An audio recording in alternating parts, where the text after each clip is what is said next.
projet Porganic est un dispositif porcin expérimental installé en Nouvelle-Aquitaine sur le site de la Gouvanière à Rouillé, dans le département de la Vienne. Outil d'expérimentation pour les chercheurs travaillant sur l'élevage du porc, ce projet original, innovant et complémentaire de l'existant propose, dans le respect du cahier des charges biologiques, un dispositif dimensionné pour 48 truies.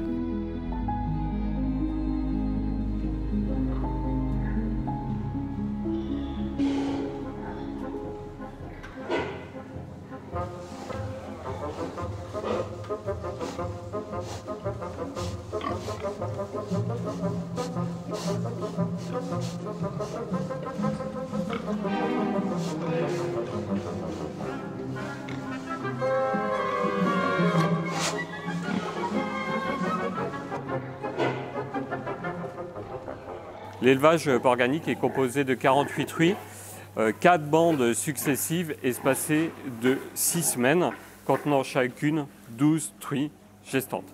Les femelles rejoignent le groupe au moment du sevrage et retrouvent ainsi les femelles gestantes des bandes précédentes. Les femelles quittent ce bâtiment à 108 jours de gestation pour rejoindre les maternités. Ici, elles sont hébergées sur de larges litières de paille, ont accès à des courettes extérieures, couvertes et découvertes. Elles ont aussi accès libre à du fourrage grossier, comme l'impose le cahier des charges en agriculture biologique. On voit qu'elles le valorisent bien.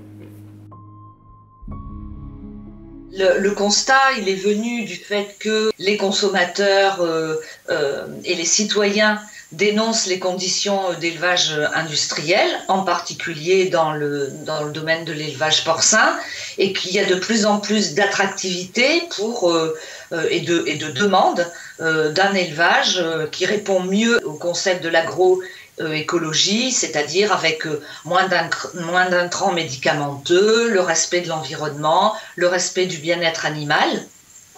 Et donc, on a identifié que c'était vraiment des pistes de recherche qui devaient être prioritaires, à la fois dans le département que je dirige, physiologie animale et système d'élevage, mais aussi dans les autres départements qui peuvent être concernés par l'élevage, donc génétique animale, santé animale notamment, ainsi que les sciences sociales et économiques. Et donc, nous avons convenu qu'à INRAE, nous n'avions pas la structure adaptée pour tester des modèles d'élevage porcin qui seraient davantage en rupture avec le modèle dominant.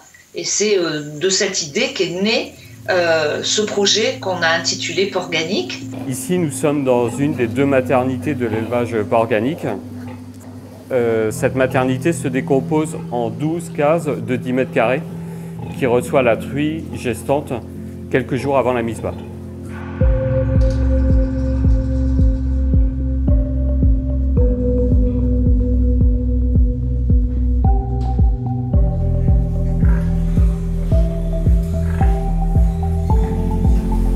Ici, nous sommes dans la 2e maternité. Les porcelets ont 6 semaines de plus. Ils vont être sevrés dans 3 jours à un âge de 49 jours. Les truies et leur portée se trouvent là encore dans des cases de 10 mètres carrés, mais ils ont en plus un accès à des courettes extérieures. Le principal programme que nous menons actuellement sur ce site est un programme de sélection pour améliorer la survie des porcelets nouveau-nés. Nous sélectionnons des truies avec une meilleure aptitude à la survie des porcelets.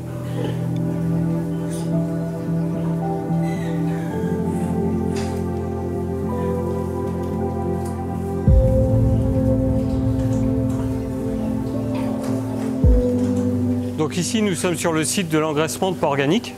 Les porcelets rejoignent ce site au moment du sevrage, qui a lieu à 49 jours d'âge. Le site est décomposé en 16 cases de 30 porcs, soit 4 bandes de 4 cases, correspondant aux 4 bandes de truies que l'on a vues précédemment. Les caractéristiques de l'élevage biologique sont l'accès obligatoire à des surfaces de paille, l'accès à des courettes qui sur notre dispositif sont couvertes et comme on le voit juste devant moi, l'accès évidemment à une zone d'alimentation. La surface minimum est de 1,3 m² par porc en croissance et 1 m² de courettes.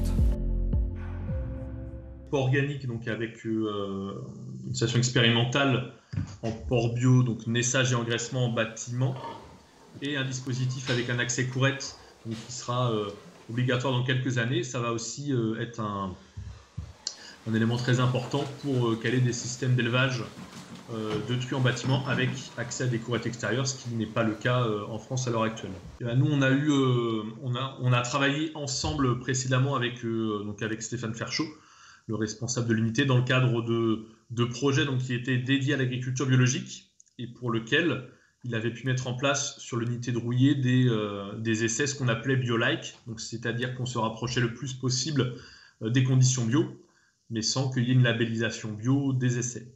Voilà. Et donc c'était notamment suite à ces premiers projets qu'on a pu se rendre compte aussi que c'était pertinent au vu de la demande d'expérimentation qu'il pouvait y avoir et des contraintes de faire du bio-like, que c'était vraiment pertinent de pouvoir disposer d'une station expérimentale en production porcine bio à part entière.